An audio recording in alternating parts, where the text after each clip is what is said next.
À la lumière du mouvement dont nous sommes témoins et qui tire ses racines d'événements qui sont malheureusement loin d'être anecdotiques et loin d'être récents, le Réseau du patrimoine franco-ontarien croit qu'il est de son devoir d'appuyer M. Amadou Ba dans la réalisation de son travail d'historien. Si nous voulons améliorer le monde dans lequel nous vivons, nous nous devons de comprendre les racines de ces enjeux. Merci, M. Ba. Bonjour, je m'appelle Julie Loutété, la présidente de la Coalition des Noirs francophones de l'Ontario. J'espère que vous vous portez tous bien pendant ces temps de confinement COVID-19. La Coalition des Noirs francophones de l'Ontario est un organisme porte-parole qui rassemble, concerte, représente la communauté francophone des races noires auprès des tierces et a comme mandat agir à titre de la voix politique et principale de la communauté noire francophone de l'Ontario, revendiquer les droits des Noirs francophones de l'Ontario et représenter la communauté noire francophone sur les scènes municipales, provinciales et fédérales. Qui ne les sent, qui ne les reconnaît en ces temps de bouleversement où le racisme et la discrimination envers les peuples noirs et les autochtones battent l'air plein. Depuis la mort de George Floyd à Minneapolis par un policier blanc, survenu le 25 mai, et plus récemment celle de Rayshard Brooks le vendredi 12 juin dernier à Atlanta par un autre policier blanc, toute la société est en mouvement et réclame une transformation profonde et une vraie justice pour tous les Noirs. La brutalité policière n'est pas qu'aux États-Unis, mais partout sur la planète, et le Canada ne fait pas exception. Si nous nous souvenons de la mort tragique d'Abdirahman Abdi, un jeune noir décédé suite à une brutalité policière, pour ne citer que ces cas.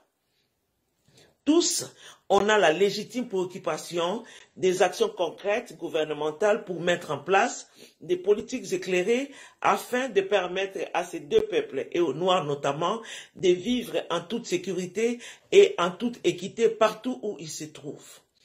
À titre de présidente et porte-parole officielle de la Coalition des Noirs francophones de l'Ontario, je ne saurais, en cette occasion de la conférence organisée par le Réseau du patrimoine franco-ontarien à propos du problème du racisme retrouvé sur toutes les lèvres, rester en silence sans dire un mot, exprimer une pensée spéciale au nom de tous les Noirs dans le monde entier et en particulier ceux du Canada. Sur ce, j'ai le plaisir et le privilège de présenter le conférencier du jour, Dr Amadou Ba. Il est titulaire d'un doctorat en histoire, d'une maîtrise en sciences politiques et d'un baccalauréat en enseignement.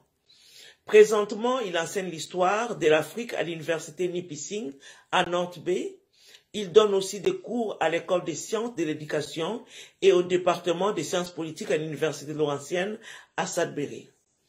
Amadou Ba est également un chercheur actif et a publié 3 livres.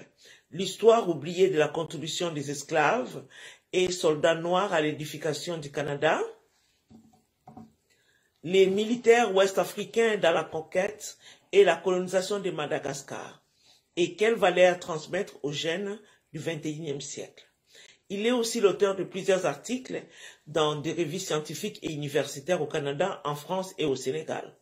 Enfin, Amadou Ba est conférencier notamment pour partager ses recherches sur l'histoire oubliée de la contribution des esclaves et soldats noirs pour l'édification du Canada de 1604 à 1945.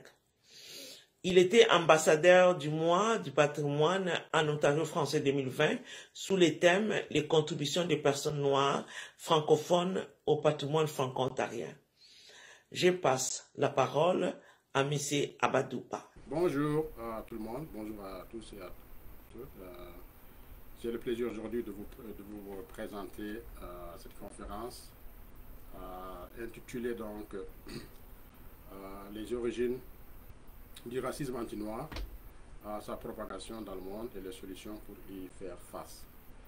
Alors j'ai trouvé très intéressant de faire cette présentation compte tenu donc de l'actualité récente, mais aussi compte tenu de tout ce qui s'est passé dans l'histoire de l'humanité, particulièrement donc concernant l'histoire de l'Afrique, des afro-descendants, et puis qui nous a amené aujourd'hui à ça. Alors, avant d'aller très loin, donc, je remercie le réseau patrimoine franco-ontarien d'avoir piloté cette conférence, et puis dans le but, une fois de plus, d'échanger, une fois de plus, de donner des informations, parce qu'on a vu les réactions ont été nombreuses suite à ce qui s'est passé aux États-Unis après la mort de George Floyd. Des grosses manifestations, non seulement aux États-Unis, mais aussi au Canada, en Europe, un peu partout dans le monde. On voit clairement et nettement qu'il y a des gens qui sont très indignés par rapport à ce qui se passe. Et nous avons jugé nécessaire aussi de clarifier les choses, parce que c'est important quand on veut aider, quand on veut se solidariser, aussi de comprendre véritablement les origines, la diffusion, mais aussi quelles solutions il faut donner. Donc moi je suis donc Amadou Ba, c'est que mes présentateurs l'ont dit. Je suis historien de formation, j'ai un doctorat en histoire et je spécialiste de l'histoire coloniale de l'Afrique. Je suis aussi titulaire d'une maîtrise en sciences politiques et je suis dans l'enseignement puisque j'ai un baccalauréat en enseignement. J'ai produit 3 livres dont un parle de l'histoire oubliée de la contribution des esclaves et soldats noirs à l'édification du Canada, 1604-1945. Un autre livre qui parlait donc des militaires ouest-africains dans la conquête et la colonisation de Madagascar, et un autre aussi qui parlait des valeurs. J'ai pas mal d'articles également, donc je pense que mes présentateurs l'ont déjà fait. Présentement, j'exerce comme enseignant à l'Épicème Université où j'enseigne l'histoire de l'Afrique, mais aussi à l'Université de Laurentienne, au département de sciences politiques et à l'école des sciences de l'éducation. Alors, pour aller très vite, ma présentation donc va s'articuler autour de 4 points. Alors, dans un premier temps, je vais essayer de définir c'est quoi le racisme, parce que ce n'est pas une définition assez simple, elle est assez polémique. Dans un deuxième temps, je vais essayer de voir les origines assez lointaines du racisme anti-noir, parce que si on parle de racisme, on a très souvent tendance à croire que c'est une des conséquences de l'esclavage des Noirs à partir du XVe siècle, notamment de l'esclavage transatlantique, ce qui n'est pas toujours vrai.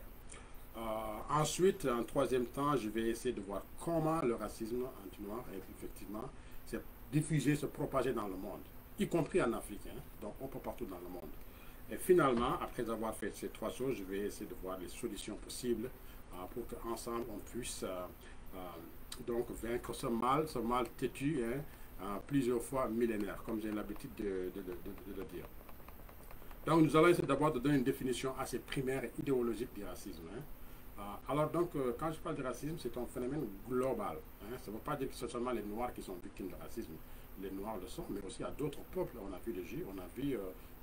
il n'y a pas un peuple qui n'a pas été victime de racisme de façon ou d'une autre. Même s'il y a une différence au niveau de la durée, au niveau de l'intensité. Alors, au sens strict du terme, il s'agit donc des idéologies qui classent l'être humain en différentes races biologiques, comportant des caractéristiques mentales, génétiques, et qui dressent une hiérarchie de ces races biologiques qui sont considérées donc comme des différences de race, comme racistes. Donc cette notion classique du racisme était prédominante à l'époque coloniale, et on va voir qu'elle va perdurer jusqu'à la fin de la Deuxième Guerre mondiale. Là, nous sommes plutôt dans un racisme que je vais parler plus tard, qui s'articule comme autour du racisme scientifique secondaire. Alors ça, c'est au sens primaire. Aussi, on peut dire que le racisme aussi comprend des idéologies, des pratiques basées sur la construction de groupes sociaux. Alors nous sommes dans une construction classée selon leur origine, leur provenance, auxquelles sont attribuées des caractéristiques collectives, évaluées implicitement ou explicitement et considérées comme des différences modifiables, voire pas du tout. Donc là, nous sommes dans le cadre d'une autre perception. Et on a aussi des penseurs, des écrivains qui ont essayé de donner des définitions sur le racisme. Par exemple, si je prends le cas de Lévi-Strauss, Claude Lévi-Strauss, qui est très connu sur ces questions-là, pour lui, le racisme est une doctrine qui prétend voir les caractères intellectuels et moraux attribués à un ensemble d'individus, de quelque façon qu'on le définisse, l'effet est nécessaire d'un patrimoine, comme un patrimoine génétique. Donc là, c'est très important. Il y a aussi un autre auteur, Albert Memmi, qui a vraiment travaillé sur ces questions-là, qui, selon lui, donc, selon Albert Memmi, le racisme est la valorisation généralisée et définitive de différences réelles ou imaginaires au profit de l'accusateur au détriment de sa victime, afin de justifier une agression ou un privilège. Vous voyez donc les définitions, elles ne sont pas les mêmes, elles changent, elles sont modifiables selon les auteurs. Et Memmi, dans sa définition, c'est plus dans le contexte de la colonisation. Donc l'Afrique noire qui a vécu l'esclavage transsaharien, on ne parle pas beaucoup de l'esclavage des arabo-musulmans sur l'Afrique. On se concentre très souvent sur l'esclavage transatlantique des Européens, mais très souvent on ne se focalise pas sur cet esclavage. Et on va voir que l'esclavage transatlantique est au cœur aussi du racisme et de l'infériorisation des Noirs. Donc il y a cela, il y a aussi l'esclavage transatlantique bien entendu, et la colonisation de l'Afrique dans la deuxième moitié du 19e siècle, comme on va le voir, le fameux Scramble for Africa. Et donc dans tous ces moments-là, de durée plus ou moins différente, on va voir que l'infériorisation du noir et de la personne noire va être en action. À tel point que des écrivains comme Frantz Fanon parlent du colonisé aliéné, racisé par exemple. Le Fanon se focalise effectivement, lui, sur cette question de la colonisation et qu'il présente comme une aliénation. Donc pour lui, c'est le colonialisme qui exerce une violence psychique,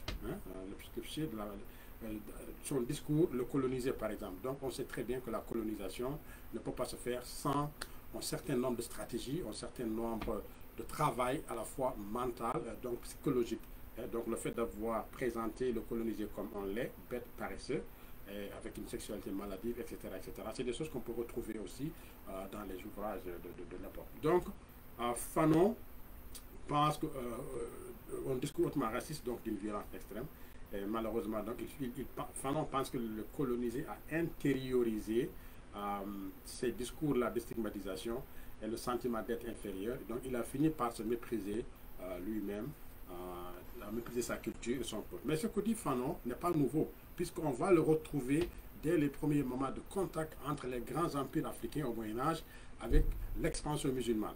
Une fois que les grands empires commencent à tisser des liens, à s'islamiser, à les élites, on va voir toute une sorte aussi de perte identitaire des Africains au profit des nouveaux venus. Donc ça c'est très important à définir, mais il ne faut pas aussi oublier que nous avons besoin de définir de façon juridique c'est quoi la définition juridique du racisme.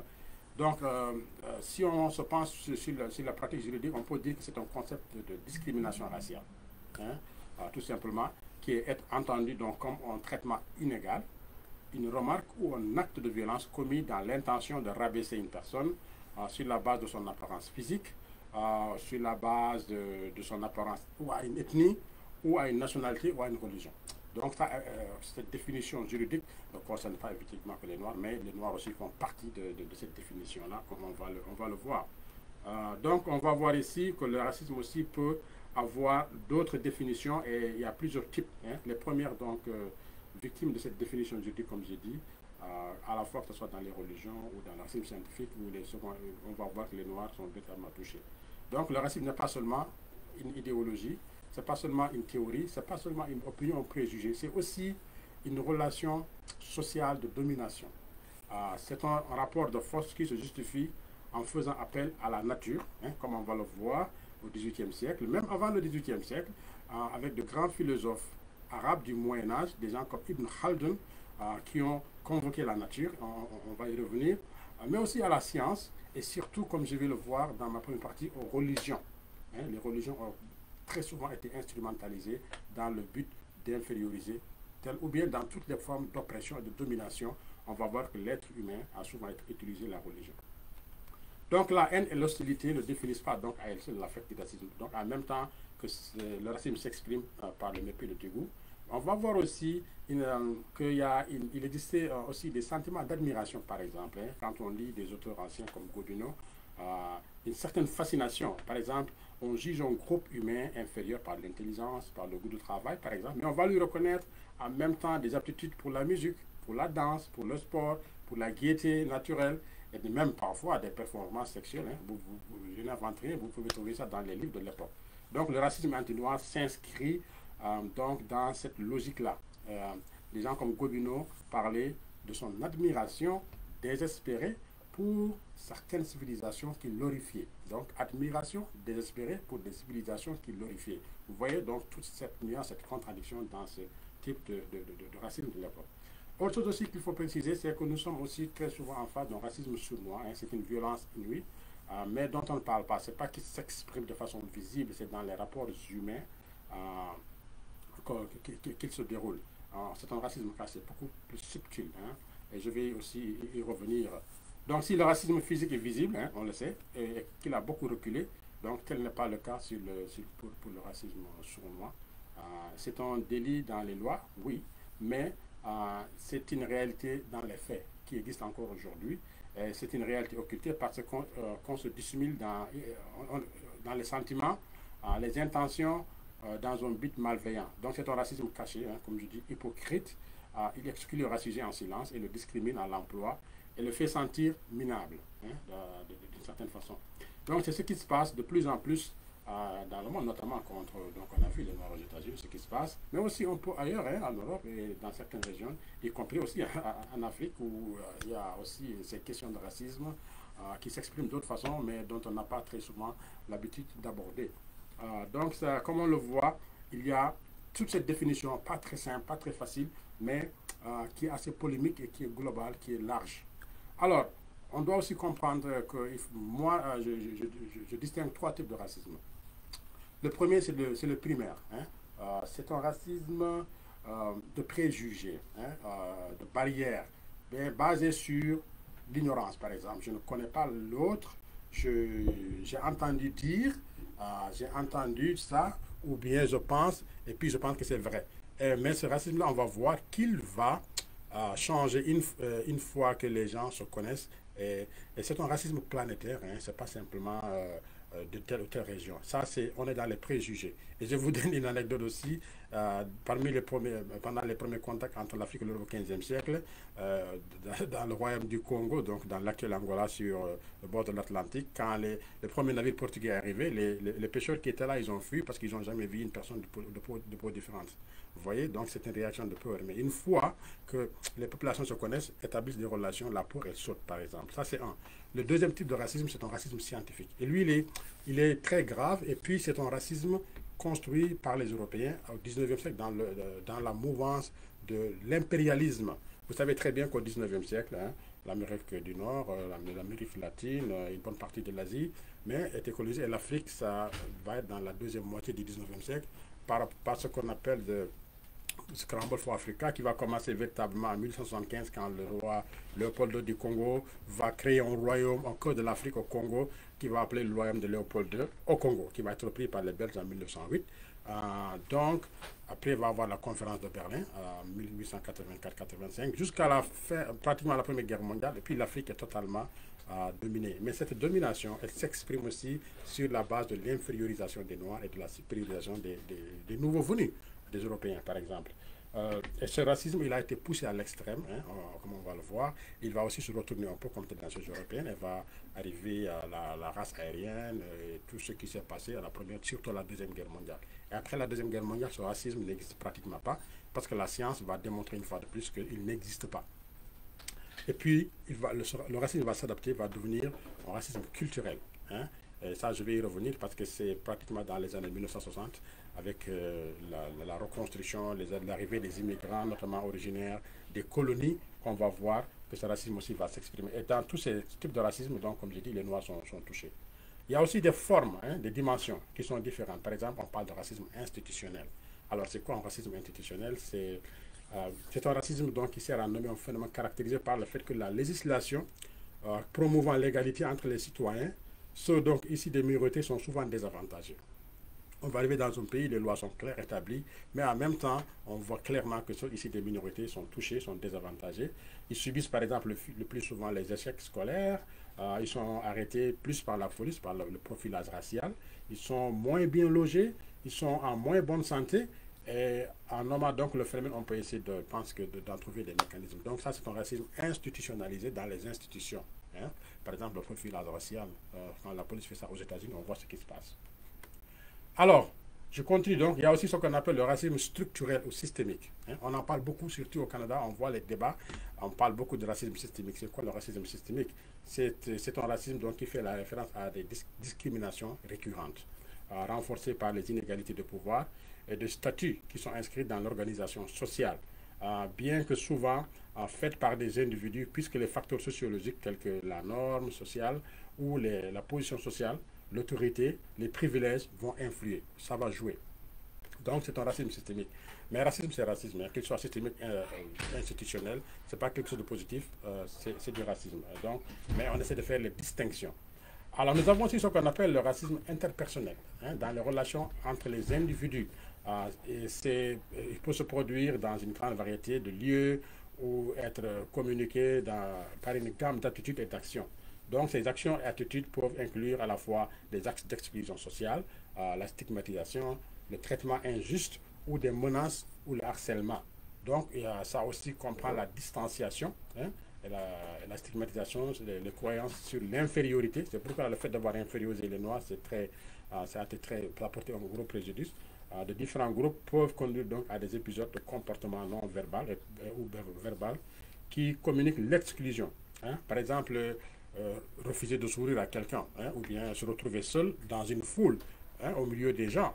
Tu te sens isolé, personne ne te parle, ou bien tu te sens exclu. Ça, c'est une forme de racisme donc qu'on parle ici. Ou bien éviter le contact visuel, ignorer la personne. Hein. Il y a des gens qui le font.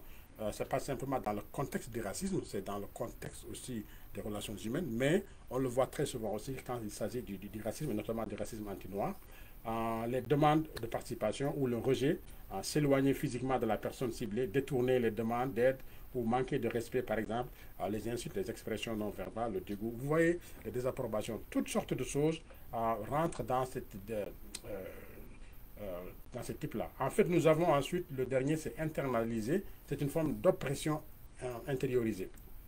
C'est-à-dire que c'est un racisme intériorisé qui implique deux acceptations, conscientes ou inconscientes. Hein, parce qu'on peut être aussi raciste de façon inconsciente, sans le savoir, d'une hiérarchie donc raciale dans laquelle certains peuples sont systématiquement classés au-dessus des autres. Hein. Cette définition donc englobe en général un large éventail, y compris, mais sans s'y limiter, la croyance, les stéréotypes, les ratios, les adaptations, et toutes sortes de choses. Donc vous voyez, on est dans un champ assez large, pas facile de cerner, mais où il y a beaucoup de choses à dire. Alors, donc je vais arrêter ici pour la définition et je vais passer maintenant à la seconde partie pour expliquer les origines. Donc pourquoi les Noirs sont victimes? Alors, ça vient d'où? Pour quelles raisons? Alors, les recherches montrent que c'est une affaire très loin, puisque dès les premiers instants des religions, on a vu leur instrumentalisation pour un début de domination. Et ça n'a jamais cessé, puisqu'aujourd'hui encore, nous avons des gens qui instrumentalisent les religions pour différentes raisons. Donc, je pense que le temps est venu donc, pour les Noirs et pour d'autres personnes aussi de chercher à comprendre si une grande partie du racisme qu'ils subissent ne réside pas tout simplement dans l'instrumentalisation et la mauvaise application des religions. C'est ça aussi le plus important. Et puis, dès qu'on remonte dans l'histoire des religions, on voit un élément fondateur du racisme anti-noir qu'on appelle le mythe de la malédiction de Cham. C'est Solon. Donc, alors, qu'est-ce que dit ce mythe? Ce mythe dit qu'après le déluge, la reconstruction du monde, Noé, vous savez le patriarche Noé, un jour, il avait tellement bu du vin qu'il dormait. Et en dormant, il était nu, donc ses enfants ont vu ses parties intimes. Et Cam s'est moqué de lui, Harry, Japheth, Harry, et puis Sam, le troisième, est venu à protéger. Et quand il s'est réveillé, il lui a raconté l'histoire, donc lui, il a maudit Cam, en lui disant que tes descendants soient les esclaves de Sam et de Japheth, par exemple. Et on dit que ce sont les Noirs qui sont ses descendants. Alors ça, c'est un mythe et on sait que ce n'est pas faux pour plusieurs raisons. D'abord, on sait très bien que l'humanité a pris naissance en Afrique, donc l'Africain ne peut descendre de personne si personne ne descend pas de lui. La deuxième chose, il n'y a pas de rapport direct entre Cam et les Noirs. Hein. Donc c'est simplement cette utilisation de cette malédiction qui va justifier aussi au XVe siècle, à partir du XVe, XVIe siècle, l'esclavagisation des Noirs en disant que de toutes les façons ils sont maudits dans les religions et ils doivent être les esclaves des autres. Donc c'est un argument qu'on a avancé pour justifier l'infériorisation des Noirs. L'autre chose aussi, c'est le symbolisme de la couleur. Avant que j'arrive au mythe du Cam dans la religion musulmane, parce qu'aussi on retrouve ce mythe là-bas, le symbolisme de la couleur donc pour justifier l'infériorité, On sait que dans les religions, donc la couleur noire a toujours symbolise l'obscurité, etc. Et la couleur blanche symbolise la pureté, ces choses-là. Donc ce symbolisme chromatique bien stéréotypé, et donc va être activé, à tel point qu'on a aussi des grands hommes d'église parfois qui disent des choses sur ça. Par exemple, si je prends l'écrivain chrétien Jérôme, qui a décrit le phénomène de la conversion à la fin du IVe siècle, il dit: nous avons été autrefois éthiopiens. Et quand on dit éthiopiens, on parle de l'Afrique à l'époque, hein, des Noirs, par nos vices et nos péchés, parce que nos péchés nous avaient rendus noirs. Vous voyez? Donc ça, c'est un élément qu'on retrouve encore dans les religieux. Nous étions comme les Éthiopiens. Nous sommes devenus d'une blancheur éclatante. La mauvaise utilisation donc et la diabolisation fait que finalement, on va arriver ce qu'on va arriver. Donc ce même mythe de Cam et la blancheur, on va le retrouver aussi dans la religion musulmane. Et c'est très important de parler de cette religion, puisque c'est le premier contact véritablement entre l'Afrique et le monde, c'est avec l'expansion musulmane. On va voir, c'est très important et ça va donner le ton pour ce qui va suivre. Donc, à l'instar des autres religions, on va voir le mythe de Cam qui est présent. Hein? Et on a sa version, mais qui n'est pas la même version que dans la religion chrétienne. Dans la religion musulmane, on dit: un jour Noé était endormi, le vent souleva ses vêtements. Alors, là-bas, on parle de vin, ici, on parle de vent. Et pourquoi? Parce que dans la religion musulmane, le vin est interdit. On ne peut pas dire que Noé, il boit du vin, c'est interdit. Donc, on préfère mettre le vent. Deuxième chose, alors, on dit que Japhet passa près de Noé, dont il vit les parties sexuelles. Donc, Japhet va être maudit et Cam va être maudit. Alors que dans la première version, c'est seulement Cam qui est maudit. Alors, Japhet et Cam, donc, puisque les Arabes descendent de Sam, donc c'est des Sémites, eux, les deux autres sont maudits. Et ça aussi, ça justifie que l'esclavage arabo-musulman, ce n'est pas seulement un esclavage destiné aux Noirs, c'était destiné aux non-musulmans, surtout aussi les autres. Et beaucoup d'Européens ont été esclavagisés pendant très longtemps. Il a fallu que l'Europe soit une puissance avec la Reconquista, avec les forces russes qui vont arriver. Et puis, à partir de ce moment, il n'y a plus d'esclaves européens pour les Arabes. Maintenant, c'est seulement les Africains, les Noirs qui vont être des esclaves. Et c'est ça qui va faire en sorte que quand les Européens arrivent au XVe siècle en Afrique, l'esclavage va continuer. Vous voyez donc là, les mythes changent, les discours changent, et ce n'est pas vrai. Mais ça va avoir des conséquences terribles et incalculables sur l'histoire de l'Afrique. Puisque les gens vont utiliser ça pour des raisons politiques, des raisons de domination, des raisons culturelles, pour dominer. Donc, ça c'est très important de le comprendre. Mais aussi, l'autre chose, on a beaucoup de savants du monde arabo-musulman, des gens comme Ibn Khaldoun, qui ont écrit des choses qu'on a revu, par exemple, chez les philosophes européens du XVIIIe siècle, sur les Noirs. Par exemple, l'utilisation du mot kafir, hein, par exemple, tout Africain qui n'est pas musulman, c'est un kafir. Hein, le plus en arabe, c'est kufar. Et ce mot va être même repris par les Européens plus tard sous le terme de kafr. Et c'est un mot très chargé, très lourd, parce que ces gens méritent d'être esclaves. Ce n'est pas des gens bien, etc., etc. On le retrouve, ce discours-là, pendant très, très longtemps. Alors, si je prends comme quelqu'un comme Ibn Khaldoun dans ses écrits, pourtant Ibn Khaldoun a écrit beaucoup sur les grands empires africains. Il s'est prononcé sur l'empire du Mali, qui était un grand empire allant de Tombouctou à l'Atlantique. Il y avait l'empire du Songhai, hein, tout ça. Et les Arabes ont écrit sur l'empire du Ghana. Alors, ils savent qu'ils ont trouvé de très bonnes choses là, mais aussi, on voit certaines citations qui ont forgé les esprits, qui ont forgé les regards et les perceptions, les représentations envers les Africains, envers les Noirs. Khaldoun dit: les seuls peuples qui acceptent l'esclavage sont les Noirs, en raison de leur faible degré d'humanité et de leur proximité avec le stade animal. Donc ça, c'est des choses qu'on va retrouver simplement au XIXe siècle avec des gens comme Gobineau, je vais y revenir.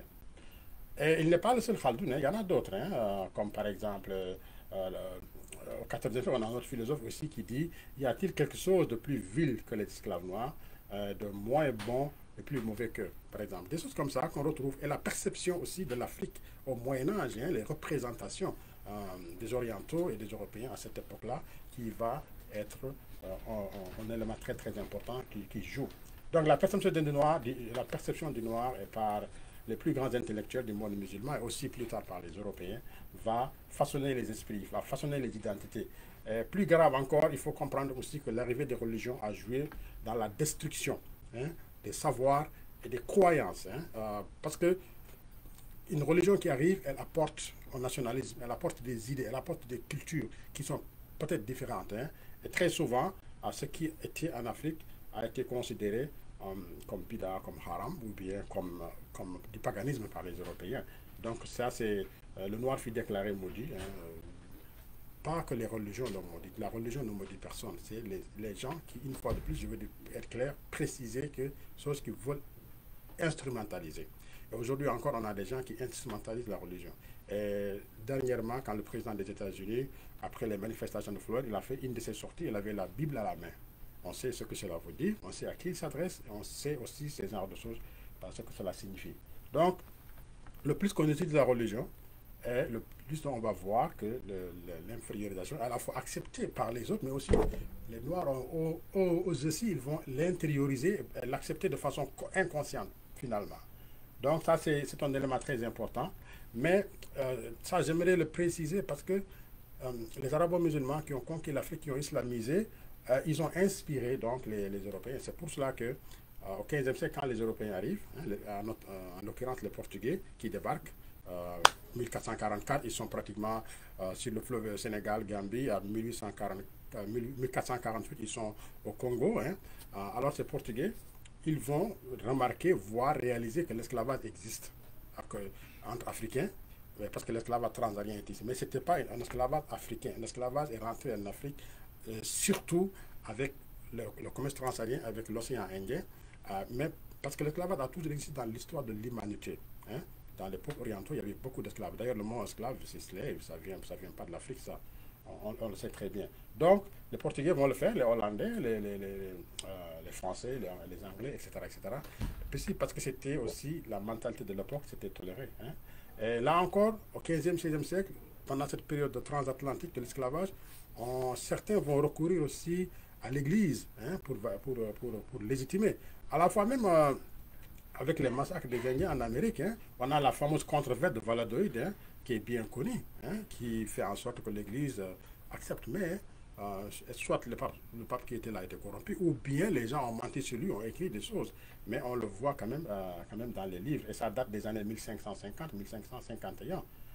Donc, si vous regardez sur Google, sur Internet, vous allez voir la controverse de Valladolid, Barthélemy Las Casas, etc., etc. Donc, vous voyez, on peut en parler encore beaucoup. Cette instrumentation, elle n'a jamais cessé, y compris en Afrique. Hein. Pendant 43 ans d'apartheid en Afrique du Sud, la religion a été utilisée. On enseigne aux enfants noirs que les bourgs, les Hollandais étaient supérieurs et que les Noirs devraient rester inférieurs.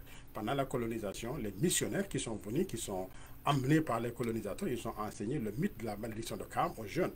Par exemple, dans le Congo ou en Afrique centrale ou ailleurs, on apprenait aux enfants, nous sommes maudits, nous sommes les descendants de Kham, nous ne t'aimons pas, c'est à cause de toi que nous sommes maudits. Vous voyez, on retrouve la même chose dans l'Afrique musulmane où certaines personnes ou certains lettrés musulmans vont se rattacher à l'origine arabe. Certains peuples d'Afrique que je connais très bien vont dire nous sommes des descendants des Arabes. Par exemple, certains peuples comme les Sefowa ou même une partie de l'Afrique de l'Ouest des populations vont dire nous descendons de Ibn bin Nafi, qui est un conquérant musulman originaire du Yémen, alors que ces peuples ont 5000 ans d'histoire, en tout cas qu'on les voit depuis 5000 ans sur l'Afrique, alors que la religion qu'ils viennent de prendre a juste même pas 100 ans à l'époque ou 200 ans. Vous voyez? Mais ça va être un discours qui va être fabriqué, donc tout ce que les gens vont faire, ils vont progressivement renier à leur identité pour prendre quelque chose d'autre qui ne les appartenait pas. Et ça va faire en sorte que ça va façonner une certaine infériorisation acceptée, intériorisée par les victimes eux-mêmes. La même chose, on va le voir aux États-Unis avec le fameux mouvement très raciste, le KKK, le KKK, je ne sais pas quoi, comment on appelle ça. Eux aussi, ils vont penser que c'est un message divin, le fait de brûler des maisons des Noirs, de les lyncher, c'est parce qu'ils sont maudits, etc., etc. Vous voyez que dès qu'on utilise la religion de mauvais côté, on peut faire des choses très très dangereuses. Mais attention, la religion c'est quelque chose de bien, c'est des valeurs, c'est de la spiritualité. Et comme toutes les autres inventions humaines, que ce soit la science, la technique, qui ont fait progresser l'humanité, amener l'humanité de l'avant, les religions peuvent bien le faire, elles l'ont fait quand elles ont été utilisées de la bonne façon. Mais quand elles sont utilisées de la mauvaise façon, même les sciences, hein, quand on a fait beaucoup de progrès, mais en même temps avec les sciences, on a créé des bombes qui font des millions de morts en une journée et qui sont des instruments de domination. Donc la religion aussi, il faut parfois le regarder sous cet angle-là et comprendre qu'il faut toujours prendre de celle-ci les bons messages positifs. Et c'est ça seulement qui peut être la religion. Parce que s'il y a un Dieu juste, égalitaire, il ne peut pas valoriser certains sur d'autres. Tout simplement. Que ce soit entre les différentes populations, entre les différents genres, entre n'importe qui. Donc ça aussi, c'est une lecture à faire pour mieux comprendre. En tout cas, cet impact de l'utilisation des religions, elle a été terrible et elle continue à faire du mal. Mais comme je le dis aussi, la religion, ce n'est pas simplement été utilisée pour le racisme anti-noir. On l'utilise partout. Aujourd'hui encore, on voit les fortes connexions entre les religieux et la politique dans certains pays sous-développés où il n'y a pas la liberté d'expression. Donc ça également, je crois qu'on devrait. Mais aussi surtout travailler sur des questions sur l'esclavage transsaharien, l'esclavage de l'océan Indien, pas uniquement se focaliser sur ce que les Européens ont fait. Les Européens ont fait l'esclavage transatlantique, on le sait très bien. Les gens écrivent, parlent, mais il ne faut pas oublier les autres types d'esclavage. Par exemple, l'esclavage arabo-musulman a duré 1300 ans. L'océan Indien encore a duré très longtemps. Donc, il faut que ce soit dans un cadre global et qu'on apprenne ça sans faire des solidarités religieuses ou bien parce que les gens se disent, OK, l'Europe ou l'Occident sont devenus les plus forts, ils ont dominé tout le monde, on va seulement parler d'eux, on oublie les autres. Ça ne nous amène rien. Parce qu'aujourd'hui, vous voyez ce qui se passe en Occident. Après George Floyd, dans toutes les villes occidentales, dans tous les gens ont manifesté, ont montré parce qu'il y a la liberté d'expression et tout.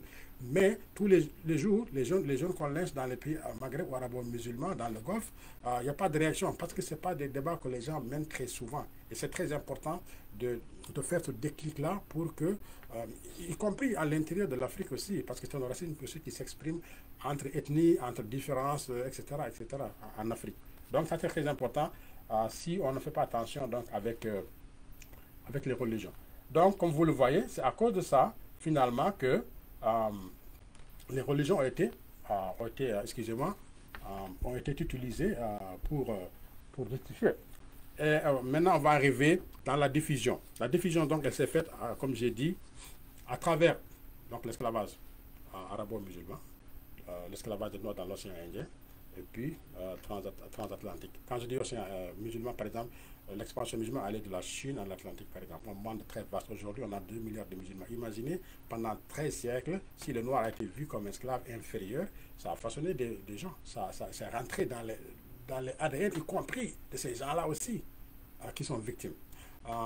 Puis arrive l'esclavage transatlantique européen, 400 ans.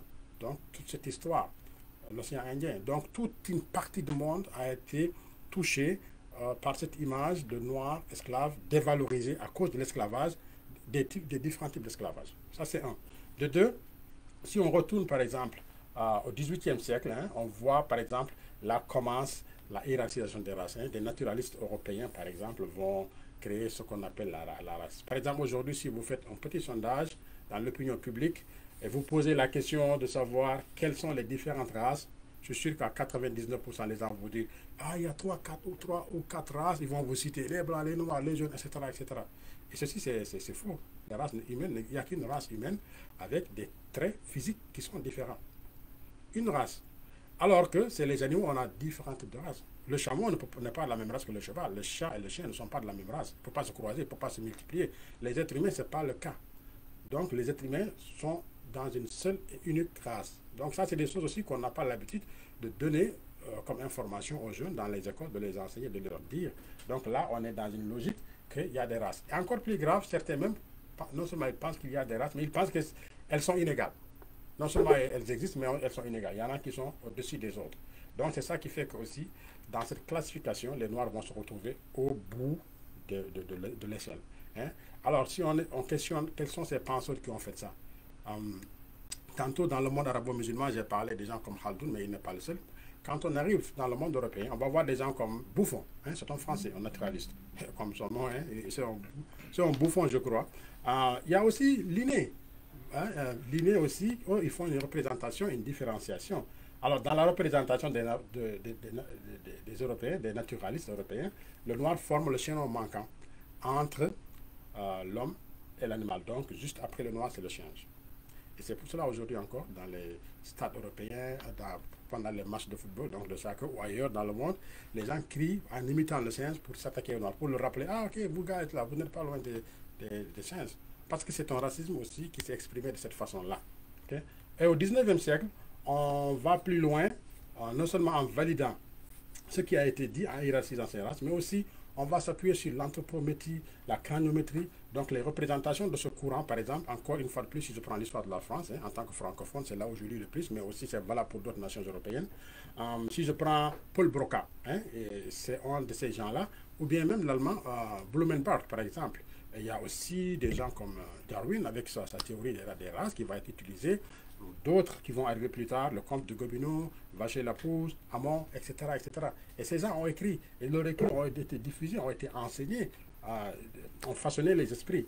Donc vous voyez, la hiérarchisation des races, et notamment l'infériorisation des Noirs, est mise dans tous les manuels scolaires, dans les arts, dans les images, dans les représentations. Et c'est cela que les jeunes Européens vont apprendre à l'école, dans la société. Et donc, devenir adulte aussi, il faut l'intérioriser. Parce que n'oublions pas que, comme le disait le philosophe, le malheur de l'homme, ça a été d'avoir été enfant. Donc, si je vous donne par exemple un manuel, le Tour de France par 2 enfants, donc, qui nous enseigne il y a 4 races, que la race blanche est la plus parfaite des races humaines. La race noire, quant à elle, est l'autre extrême. Donc, entre 1877 et 1977, ce livre a été vendu 8 millions d'exemplaires dans le monde, donc c'est beaucoup d'enfants qui l'ont assimilé. Et ces enfants, à leur tour, deviennent des parents, des adultes. Vous voyez ce que ça fait dans la construction et dans l'imagination. Donc la diffusion du racisme dans tous les domaines du savoir, donc on peut le voir, on peut le retrouver non seulement dans les manuels scolaires. Par exemple, si je prends un livre de 4e année d'enfants de 11 à 10 ans, la personne qui est choisie pour illustrer des histoires de poux pour les enfants qui attrapent, comme par hasard, c'est une personne bronzée. Alors, les enfants qu'est-ce qu'ils vont capter dans tout ça? Alors que dans les autres thèmes, on parle d'autres choses plus heureuses, les images d'appui quand il s'agit des enfants européens ou des enfants blancs. Je n'aime pas les termes noir et blanc de toutes les façons, mais je n'ai pas le choix.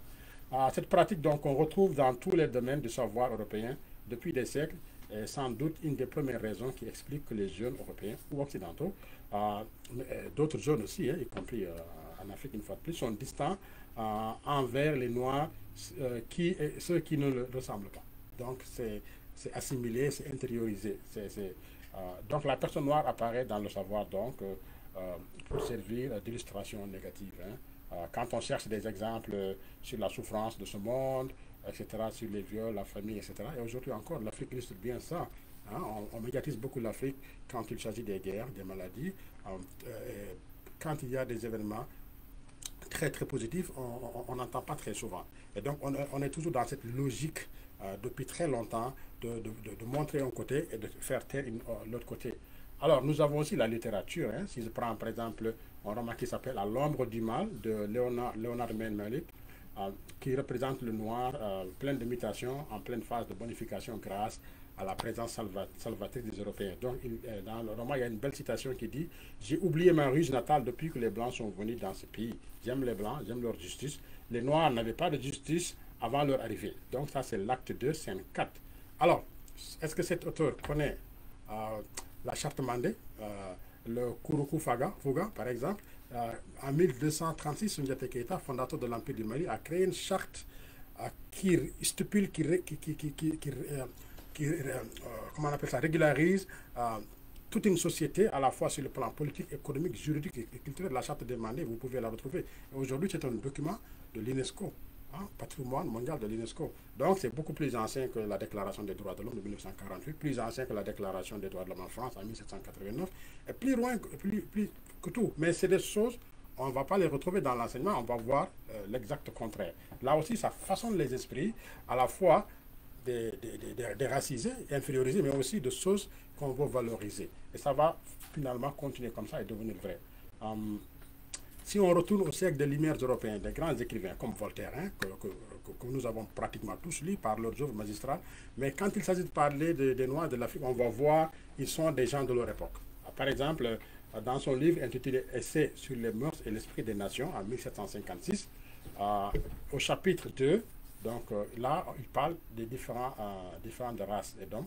Alors il dit, leurs yeux ronds, leur nez épaté, leurs lèvres toujours grosses, leurs oreilles différemment figurées, la laine de leur tête, hein, on n'a pas de cheveux, on a des laines, hein, d'après Voltaire, la mesure même de leur intelligence met entre eux et les autres espèces humaines des différences prodigieuses.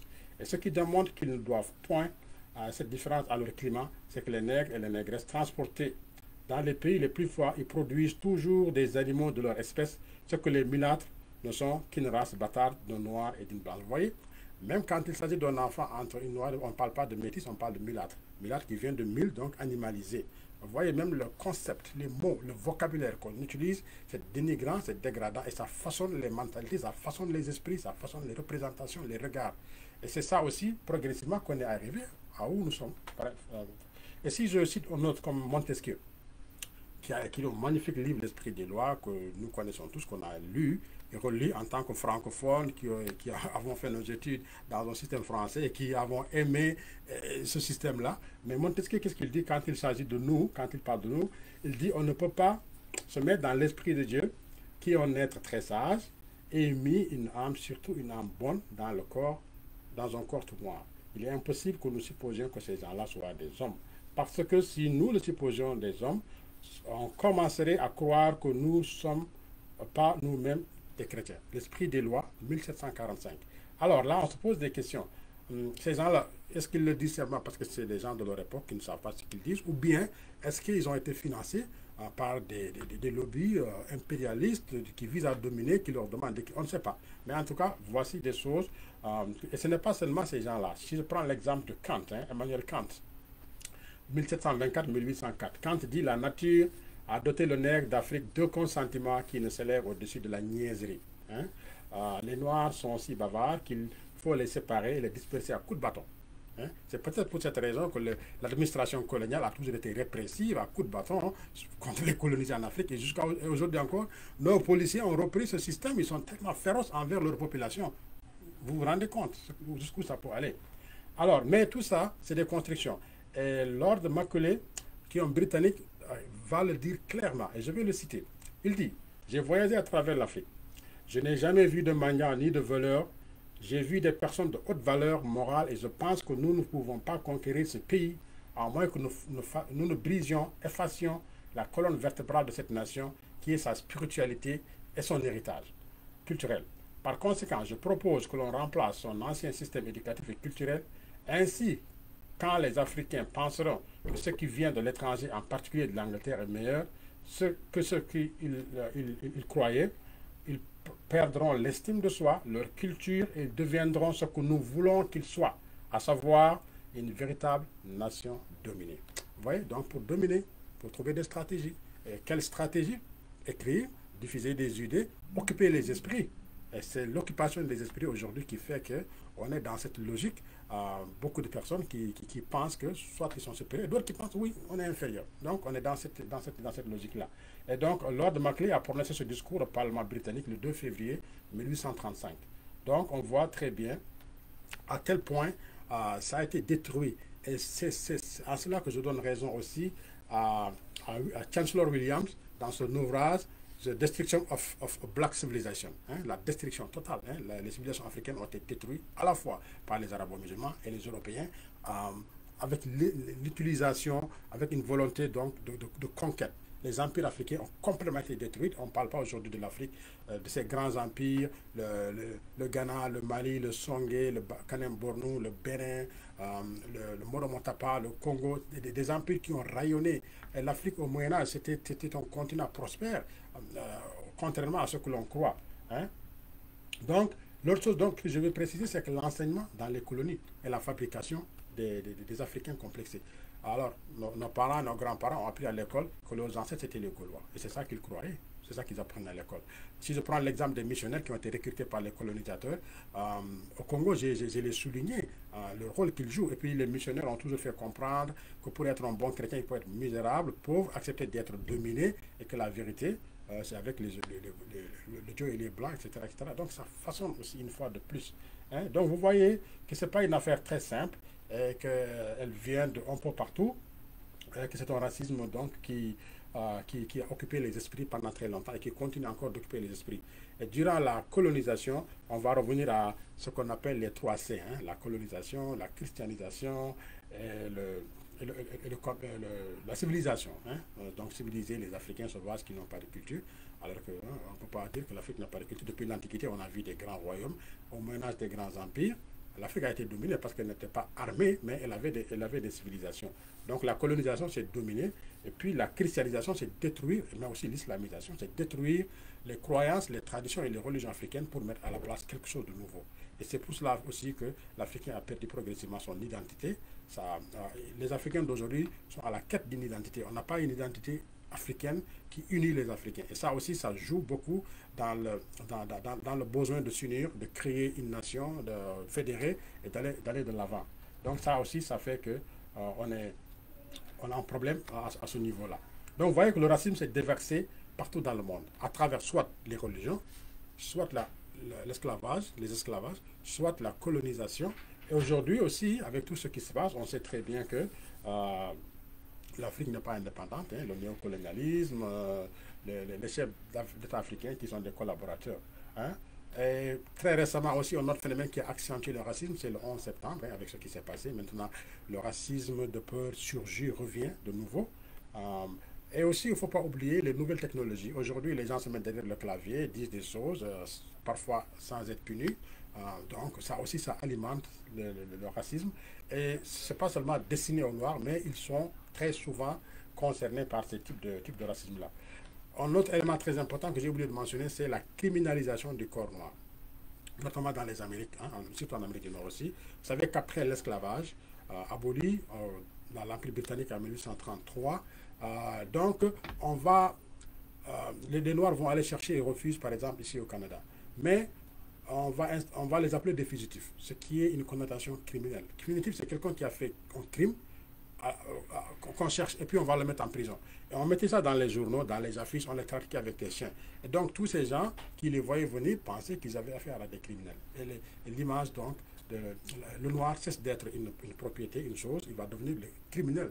Hein? Donc c'est ça qu'on voit dans l'histoire. Et ça, c'est progressivement, ça se construit dans la criminalisation du corps noir. Ça existe aussi, on peut le voir.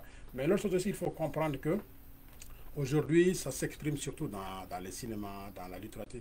Moi, par exemple, quand je vois le film hein, des Noirs qui jouent le rôle de gangster, voilà des gens aussi qui sont responsables. Hein. Pourquoi tu joues ce rôle-là? Parce que tu es noir et tu sais l'impact que ça va faire sur les enfants et sur la population. Mais c'est des gens qui regardent leur intérêt personnel, qui ne vont pas avoir l'intérêt de la communauté.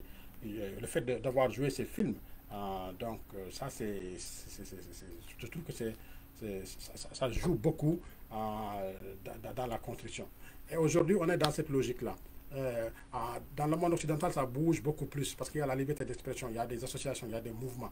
Mais dans le monde arabo-musulman et peut-être dans l'Orient, ça ne bouge pas. Et aujourd'hui encore, vous allez au Maghreb, les Africains, on les appelle abid ou abd, c'est des esclaves. Donc, et les gens ne se gênent pas, c'est comme ça, parce que c'est normal, c'est comme ça. Et l'esclavage encore existe aujourd'hui dans des pays africains comme la Mauritanie, le Soudan, au cœur de l'Afrique, vous voyez, au cœur de l'Afrique, parce que ça n'a jamais été un débat, ça n'a jamais été arrêté.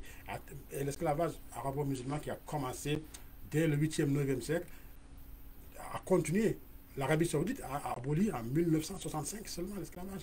Aujourd'hui, la Mauritanie continue, le Soudan, en plein cœur d'Afrique, on a ça. Ils ont cette infériorisation de la peau noire. Elle existe, on ne la parle pas ailleurs, on la parle beaucoup plus souvent dans les pays européens. Et aussi, il faut que le mouvement gagne le monde, c'est ça. Il faut qu'on ait l'habitude de critiquer cette instrumentalisation des religions pour qu'on puisse, une fois de plus, réussir à casser cette dynamique. Donc, je vais aller encore plus en avant, essayer maintenant, je sais que le temps, ça presse, à parler aussi peut-être des solutions, hein, parce que je ne peux pas véritablement m'attarder. Peut-être revenir sur le racisme culturel, hein, comme j'ai dit. Le racisme scientifique a atteint l'extrême avec la Deuxième Guerre mondiale, avec la théorisation des races, le nazisme, les fachos, et puis ça s'est retourné un peu avec l'Europe. Et puis finalement, aussi les récessions ont montré que ça n'existe pas, que c'était faux. Mais on va avoir donc le racisme culturel. C'est au milieu des années 1960, donc à Birmingham, dans un discours donc, qui restera à jamais gravé dans les annales de l'histoire de la Grande-Bretagne. Un monsieur qui s'appelle Enoch Powell, hein, membre du parti cabinet fantoche du conservateur, donc prédit des fleuves de sang si la politique qu'il propose au parti conservateur n'est pas adoptée. Donc, c'est-à-dire contrôle strict de l'immigration, encouragement des rapatriements des immigrés, de groupements familiaux. Alors, on est dans un contexte où la Deuxième Guerre mondiale est finie, les nations européennes ont fait appel aux immigrants, aux personnes des anciennes colonies pour la reconstruction. Et une fois que les gens arrivent avec leur culture, avec leurs différences, et ça aussi, ça a été utilisé politiquement. Hein? Et c'est ça qu'on va voir la naissance des partis d'extrême droite en Europe. Hein? En France, ça va être en 1967 avec le Front National, qui aujourd'hui va à chaque fois au second tour. Peut-être qu'un jour qu'il va prendre le pouvoir, on ne sait pas, on ne le souhaite pas en tout cas. Donc vous voyez toutes ces choses-là, mais en même temps, il y a des actions qui se font, mais il faut que ça aille beaucoup plus en profondeur. Et ce racisme culturel, donc c'est ça que Baker appelle the New Racism. Par exemple, dans son livre, il montre comment le racisme s'adapte. Mais ça, encore une fois de plus, je dis que les Noirs sont en cœur, mais ils ne sont pas les seuls, puisqu'il est à la fois ethnique, même entre francophones et anglophones, entre ethnies, et puis le racisme a fait beaucoup de dégâts en Afrique. Je prends l'exemple du Rwanda en 1994.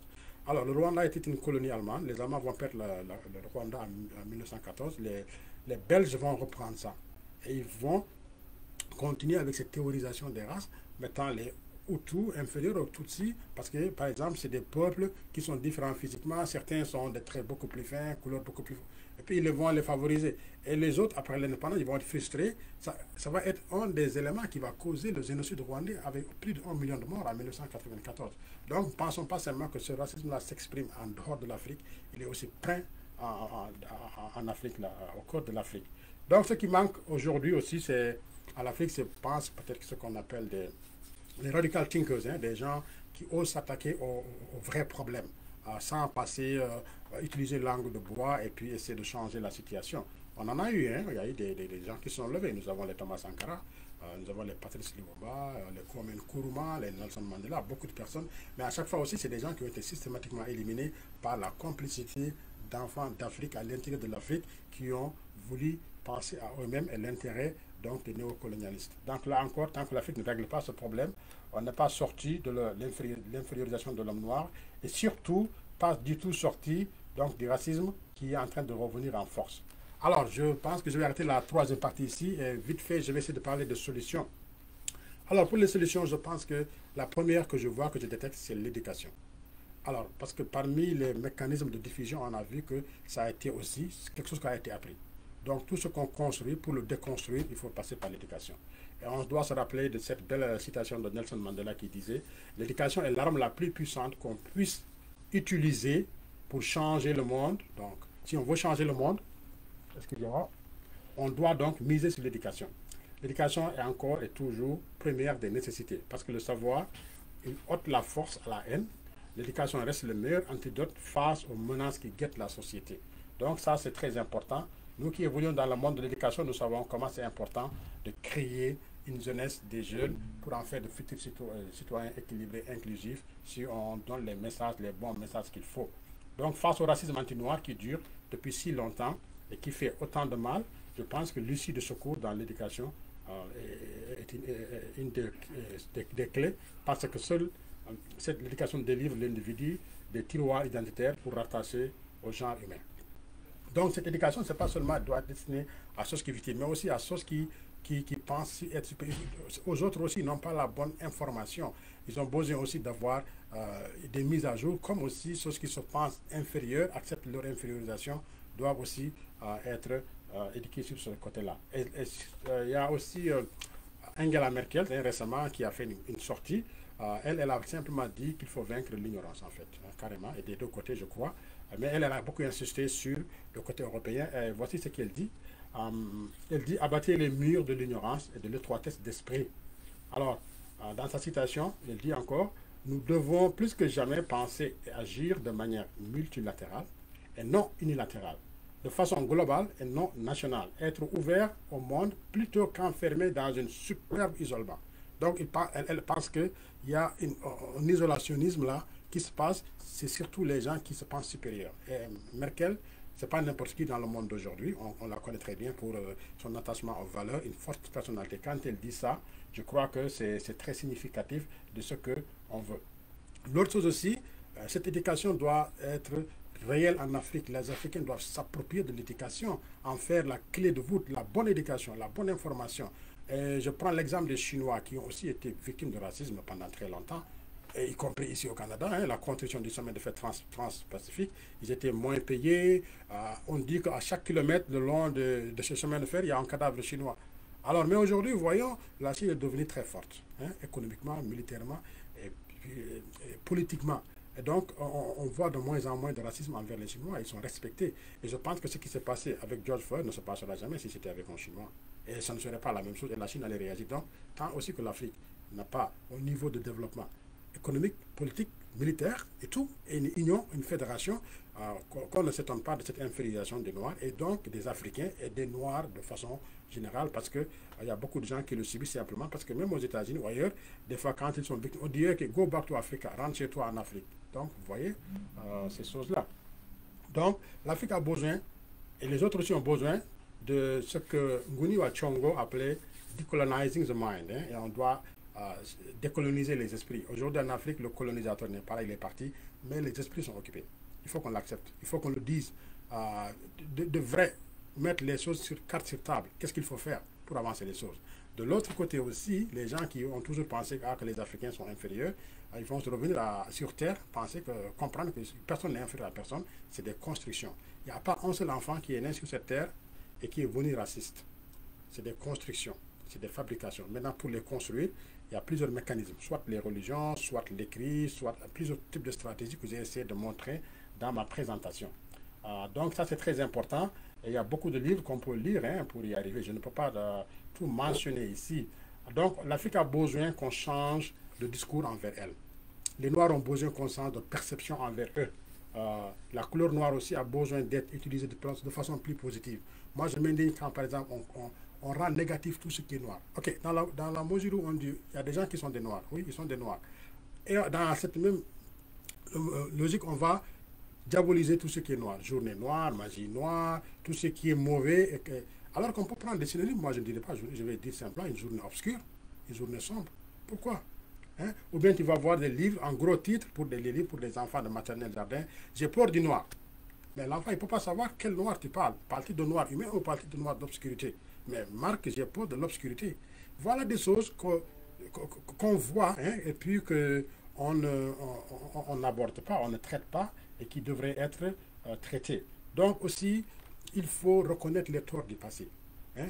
Les Noirs ont subi l'esclavage, 1300 d'esclavage arabo-musulman, 400 européens, océan Indien. Même les Chinois ont esclavagisé les Noirs, hein, on n'en parle pas.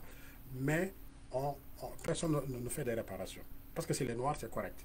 Alors que les Chinois ont fait des réparations en Mandchourie, aux Japonais. Aujourd'hui, on parle des réparations avec les autochtones. D'autres ont eu des réparations, mais les Noirs, pas de réparations parce que c'est des Noirs. Parce que là, on l'a accepté. C'est pas parce qu'on s'en fout là, non. C'est parce qu'on l'a accepté, on l'a intériorisé, on l'a banalisé. Okay? Donc, l'autre chose aussi, l'Afrique a un rôle moteur à jouer. Il ne faut pas que l'Afrique reste seulement isolée de ce monde, pensant que c'est les autres qui décident, elle n'a rien à faire. Voilà la véritable erreur de l'Afrique.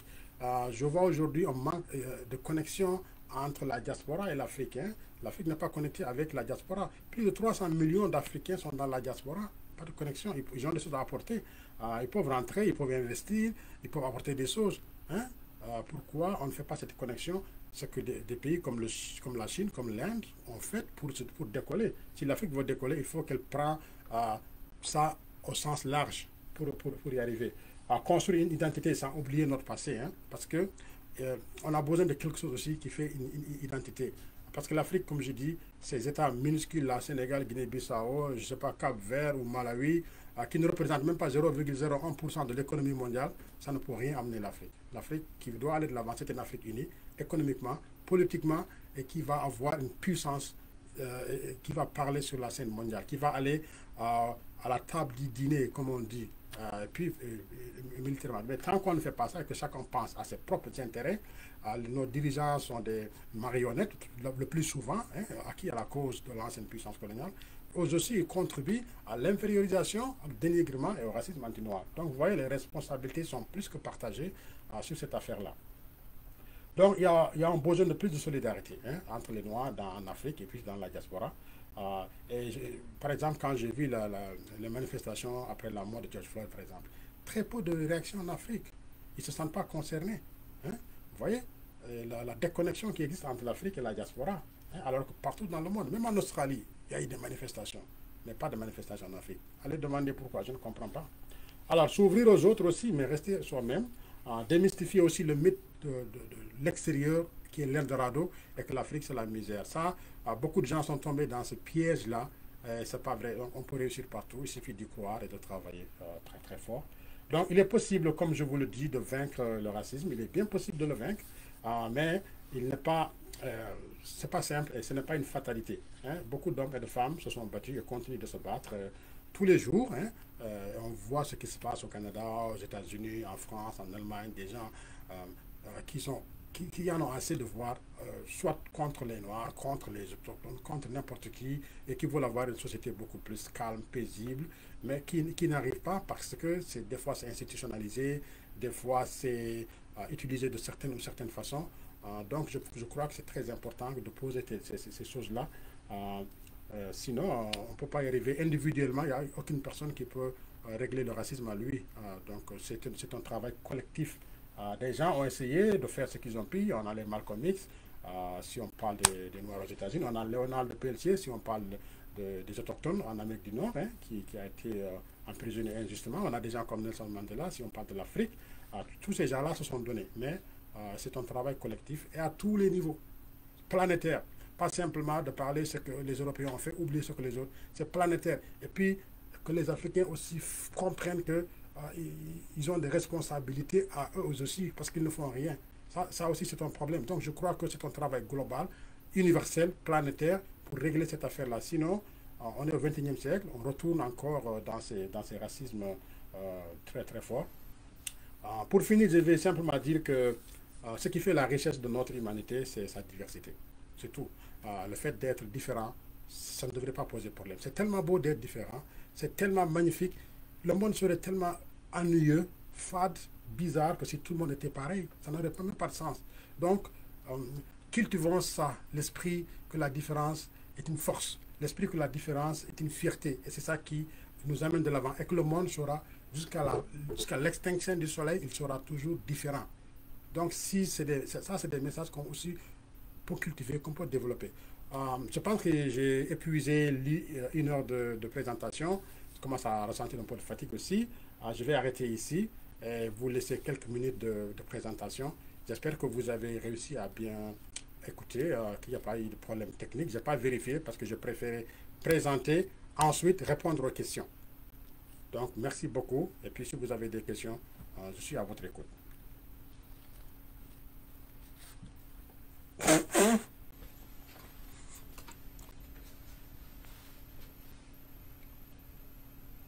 va encore sur le mur. C'est encore. Qu'est-ce que je fais? C'est mieux. Est-ce qu'il y a des questions? Je vais vérifier. Les questions que nous avons, si tu veux répondre, Oui. est-ce que tu les vois? Alors, Oh, ça, c'est les questions Ok. qu'on a eues ici, donc tu peux juste descendre. alors, donc là, je n'ai pas vu les questions. Je vais revenir sur vos questions. Alors, Brigitte Murray, j'entends très bien. Vous avez augmenté le son, etc. OK. C'est parfait. OK, je vais descendre.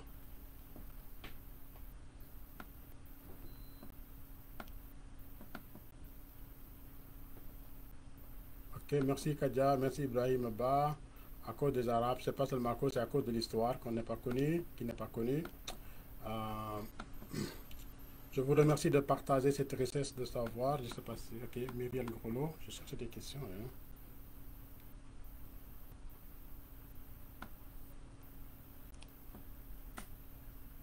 Alors, Joël Ducharme, le tout se passe par l'éducation, c'est l'ouverture. Il faut aussi prendre le temps de s'écouter. Pour ce qui est du racisme systémique, c'est beaucoup plus complexe parce que c'est tellement enraciné dans la culture des organismes. Oui, salut Joël Ducharme, cher collègue. Oui, absolument. Je vois très bien ce que tu dis. Le racisme systémique, il est très, très, très, très structurel, il est très complexe. Mais moi, je le mets simplement dans le racisme dans sa globalité. Le fait de différencier les types de racisme aussi. Ça pour moi, parfois, ça fait aussi nourrir plus le racisme. Donc, merci pour ta contribution. Alors, Daniel, si l'éducation est un pilier de la solution au racisme anti-noir, que peut-on faire pour décoloniser et enrayer le racisme? Des systèmes d'éducation en Ontario, dans le monde, que peut-on faire pour centrer l'Afrique? Oui, donc je vais essayer d'aller répondre à ça. Alors, comme j'ai dit, le fait de, par exemple, si je prends l'histoire du Canada, je regarde les curriculums en études sociales ou je regarde en histoire et tout, il n'y a pas une place, on n'enseigne pas l'histoire de la présence des Noirs au Canada, par exemple, alors que c'est une communauté qui est présente ici depuis 400 ans. Et, alors, ça a quoi comme conséquence? Le fait que, donc, toute personne qu'on voit ici, on pense que c'est un étranger qui vient d'arriver, et puis, comme vous le savez très bien, beaucoup pensent que les Noirs n'ont rien apporté pour le Canada. Et ce n'est pas vrai. Moi, dans mes recherches, je montre très bien que depuis l'esclavage, de la participation militaire et tout ça, il y a beaucoup. Donc, il faut donner un programme adapté. Hein. Ce qu'on enseigne aux gens, parfois, il faut que ça réponde aux besoins. L'enseignement, ce n'est pas simplement donner des programmes, on apprend dans une société ce qu'on a besoin. Donc là, il me semble qu'il y a quelque chose qu'on a besoin, mais qu'on n'enseigne pas, par exemple. Donc ça, c'est une chose. Comme une fois de plus, du côté de l'Afrique aussi, j'ai dit, l'enseignement qu'on donne en Afrique, comment vous pouvez comprendre pendant très longtemps, même après la colonisation, dans les manuels scolaires, nos ancêtres, les Gaulois. Mais pourquoi on peut enseigner ça? Parce que, est-ce que c'est par peur? Ou est-ce que c'est parce que par ignorance? Donc, il faut aussi, du côté de l'Afrique aussi, donner des informations, une éducation adaptée aux besoins pour que ça puisse passer. Donc, c'est à la fois les deux côtés. Donc, l'histoire, hein, par exemple, moi, je vois l'histoire de l'Afrique. On connaît beaucoup plus l'esclavage, on connaît beaucoup plus la colonisation, mais on ne connaît pratiquement pas l'Afrique des grands empires, cette belle période de prospérité économique, d'unité culturelle, de rayonnement culturel, de cohésion sociale, qui s'étale pratiquement du XVIIe au XVIIIe siècle, sur 1000 ans. Elle n'est pas très présente dans les manuels scolaires, elle n'est pas enseignée. Les jeunes Européens, est-ce qu'ils connaissent Sundiata Keita? Savent-ils qui est Askia Mohamed? Savent-ils qui est Idrissa Alaouma? On ne sait pas. Donc, nous aussi, pourtant, on connaît Bonaparte, on connaît tous les grands. Donc, il n'y a pas une égalité dans l'information, dans l'éducation que l'on donne. Vous voyez? Donc, il y a les uns qui apprennent les autres qui n'apprennent pas les autres. Donc, ça aussi, ça contribue à ne pas aller de l'avant. Hein? Alors, je vais répondre à Ibrahim Abba. Quels moyens à mettre en place pour améliorer cette situation? Donc, j'ai essayé d'en évoquer dans les solutions, de parler de l'éducation, de parler des représentations, de parler aussi de la visibilité de la représentativité, du côté de l'Afrique aussi, aller de l'avant vers une unité, parce qu'on est dans un monde où c'est l'unité. Hein, des grands pays comme le Canada, hein, 10 millions de kilomètres carrés, c'est des provinces, c'est une fédération, les États-Unis, la Chine, l'Inde, le Brésil. Le monde actuel n'a pas besoin de petits États, le monde actuel a besoin de grands ensembles qui s'expriment. Et si l'Afrique ne peut pas faire ça, ne soyons pas étonnés qu'elle va être derrière, que ces ressources ne vont pas profiter à elle, et puis que ces populations vont être pauvres et misérables. Et le plus qu'on est pauvre, le plus qu'on est misérable, le plus qu'on est exposé, le plus qu'on est vulnérable, on ne peut pas se défendre. Donc là aussi, c'est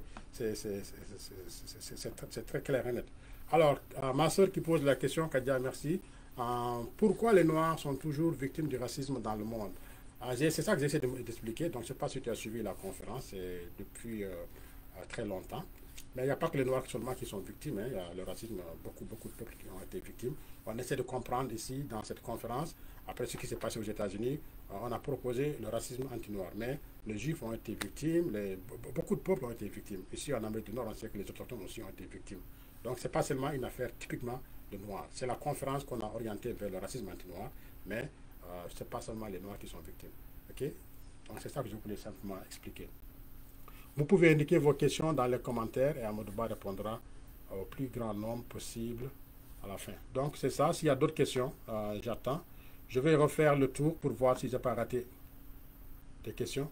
Pour ce qui est des minorités, donc, Brigitte, je vais lire ta question. Alors, pour ce qui est des minorités linguistiques, nous savons, si je ne m'abuse, qu'il faut le concours incessant des gouvernements et des organismes gouvernementaux pour assurer le maintien des droits linguistiques. Ai-je raison de penser qu'il le faut. Pour contrer le racisme, des initiatives fortes de la part des gouvernements. Ensuite, tout devrait s'améliorer. Absolument. Donc pour régler ça, c'est d'abord à la fois une volonté politique.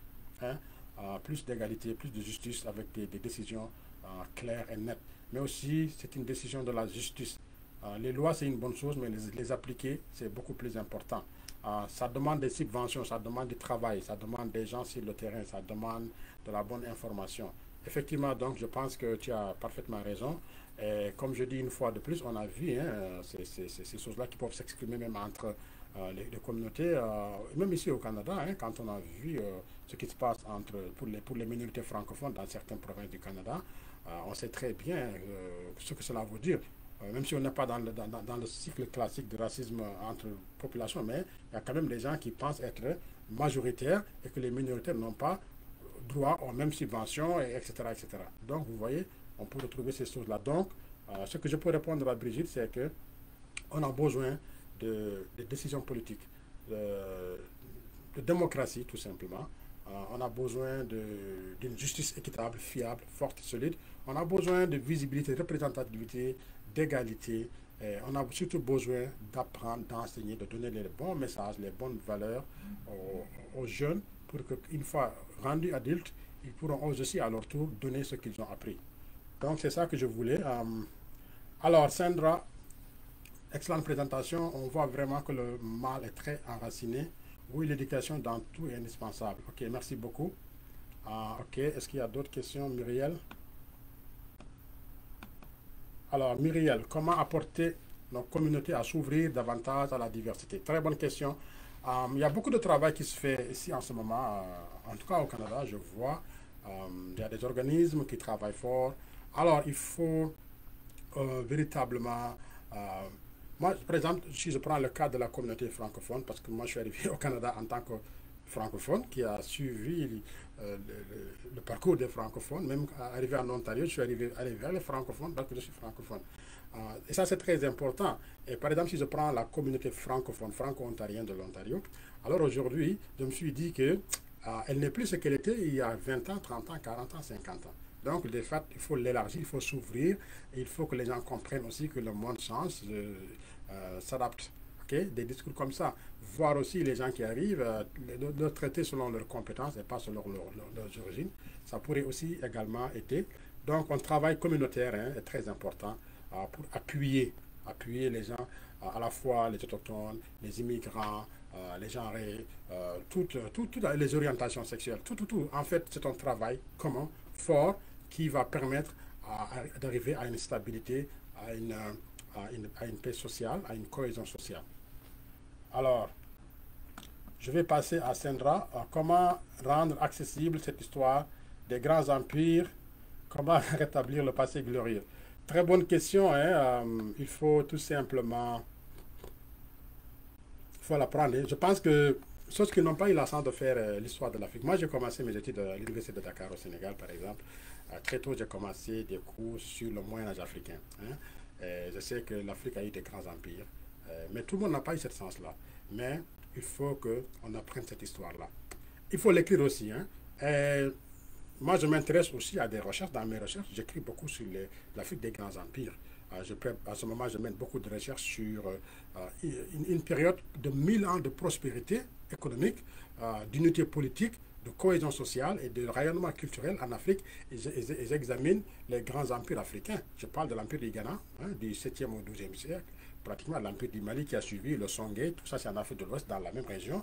Et puis je parle du Kanem-Borno, qui a été très long depuis le 8e jusqu'au pratiquement 18e, 19e siècle. Le Bénin, hein, différent du Bénin comme pays, mais dans l'actuel Nigeria. Hein, le Congo, qu'on qualifie à tort de royaume, qui était un grand empire, dont le centre se trouve en Angola d'ailleurs, hein, en Banza Congo, la capitale c'est au nord de l'Angola. Le Mono Motapa qui a succédé au Zimbabwe, qui est allé du Zimbabwe sur la côte orientale de l'Afrique. Donc tout ça, c'est des choses qui ont existé et qui ont existé avant l'arrivée des Européens et avant l'arrivée des Arabes, parce que l'empire du Ghana existait avant l'arrivée des Arabes. Et cette histoire, très souvent aussi, elle est falsifiée, parce qu'à chaque fois qu'il y a des réalisations, dans certains ouvrages, on va faire comprendre que c'est... par exemple, si je prends l'empire du Kanem-Borno, on va dire que c'est la dynastie Safawa, qui sont des descendants yéménites qui ont fondé ce royaume. Et ce n'est pas vrai. Ça a été fondé par soit par des Agawa qui étaient là avant, ou même encore d'autres populations autochtones qui l'ont fondé. À l'époque, c'était le Kanem, et puis ça va être le Bornou. Et c'est beaucoup de choses comme ça donc qu'il faut vulgariser. Alors, je vais passer à Daniel. Alors, Daniel, quelle est la prochaine étape pour les communautés franco-ontariennes dans la province, dans la lutte contre le racisme anti-noir, si on veut s'assurer qu'il y a de vrais changements cette fois-ci? Moi, je pense que c'est très important par la sensibilisation, par les moyens aussi, et les programmes. Moi, je veux voir l'histoire de l'Afrique, pas de l'Afrique, oui, de l'Afrique aussi, mais l'histoire des Noirs d'abord au Canada dans les programmes. Je veux que les enfants apprennent ça à l'école, dès la 3e année jusqu'à la 12e année. Ça va aider. Je veux aussi qu'il y ait plus d'investissement, plus de moyens pour les gens, comme vos associations, comme le centre communautaire, par exemple à Sudbury, ou bien un peu partout au Canada, qu'ils aient des moyens pour faire ce travail-là, parce que c'est un travail colossal qu'il faut. Je pense aussi que il faut dédiaboliser l'Afrique et son histoire, en fait, en Occident et ailleurs. Hein? Il faut dédiaboliser ça, parce qu'on n'a pas les très bonnes informations. Et ça va aider. Le monde est connecté, on ne va jamais se séparer, les gens seront toujours pareils. Donc, il faut aller vers ça. Il faut aussi des lois sévères. Il y a des gens qui pensent qu'ils ont le droit d'exercer le racisme sourd-noir, qui refusent de te parler, qui t'ignorent, qui te discriminent sans conséquence. Parfois, il faut que ça soit aussi exécuté. Il faut qu'on combatte le racisme institutionnel, systémique, interpersonnel, toutes ces choses-là. Et puis, il faut qu'il y ait des suivis. Hein? Il y a énormément de choses à faire. Il faut aussi enlever tous ces vocabulaires négatifs pour décrire les uns et les autres, créer un langage beaucoup plus correct, politiquement correct. Il y a longtemps, il y a des choses qu'on pouvait dire, aujourd'hui qu'on ne peut pas dire, mais le langage, il change, il évolue. On ne peut pas seulement garder un langage du Moyen-Âge ou de l'Antiquité qu'on continue avec au XXIe siècle. Donc, il y a aussi un travail dans le domaine du langage. Donc, Daniel, je pense que vous faites un très bon travail. J'ai été très honoré d'être le 13e ambassadeur du réseau patrimoine franco-ontarien. Et je sais que votre but, c'est d'élargir et d'intégrer les communautés francophones originaires d'Afrique pour rendre encore notre communauté beaucoup plus grande, beaucoup plus forte, beaucoup plus visible au Canada. Et je suis aussi disponible pour ça. C'est pour cela que j'avais accepté cette mission. Et on a un travail à faire. Et merci beaucoup une fois de plus. Alors, Sandra, merci donc, pour ça. Alors, où est-ce qu'on peut trouver mes écritures? Alors, mes écritures, tu peux les trouver sur Internet, mais mon dernier livre, tu peux me contacter, hein, soit par Facebook ou bien par email. Donc, mon email, je peux le mettre tout de suite pour... Oups, c'est correct. Alors, par email ou par Facebook. Pour l'instant, envoyez-moi un message par Facebook. Mon dernier livre, c'est l'histoire donc de la contribution des esclaves et soldats noirs à l'édification du Canada et mes autres livres. Et puis, comme je dis, je fais souvent des conférences, j'ai parfois des vidéos, donc je suis en train aussi de monter des sites internet pour ça. Et il y a beaucoup d'autres livres aussi que je vous conseille de lire. Moi, mes travaux ne sortent pas d'inégance, c'est des recherches. Lisez The Destruction of Black Civilization de Chancellor Williams, lisez Uni Wachongo, par exemple, Decolonization of the Mind, lisez Fanon, lisez beaucoup de livres. Il faut s'investir aussi dans la lecture. C'est ça qui fait qu'on pourra comprendre un certain nombre de choses. Donc, merci beaucoup. Je pense que la conférence est pratiquement finie. On a fait 1h20 de conférence. Est-ce qu'il y a d'autres questions ou est-ce qu'on arrête là?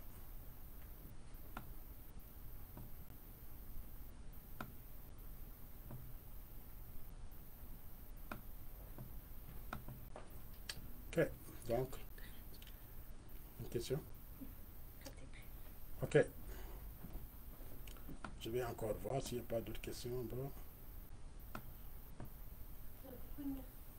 Ok, merci beaucoup. Donc, c'est sûr que peut-être qu'il y a des questions que j'ai manquées, hein, parce que ce n'est pas évident en même temps de regarder ces notes, de parler et puis de tout voir. Si jamais il y a des questions auxquelles je n'ai pas répondu, je suis encore ouvert à y répondre. Vous pouvez me les envoyer et je peux répondre avec la personne. Donc, pour le réseau du patrimoine franco-ontarien, vous pouvez indiquer vos questions dans les commentaires et Amadou, ok. Donc, je vois. Alors, Juliette, merci beaucoup pour cette belle conférence. Ok, merci beaucoup. À vous. Ok, donc je pense que je n'ai pas vu d'autres questions. Ok, merci à vous, merci Brigitte.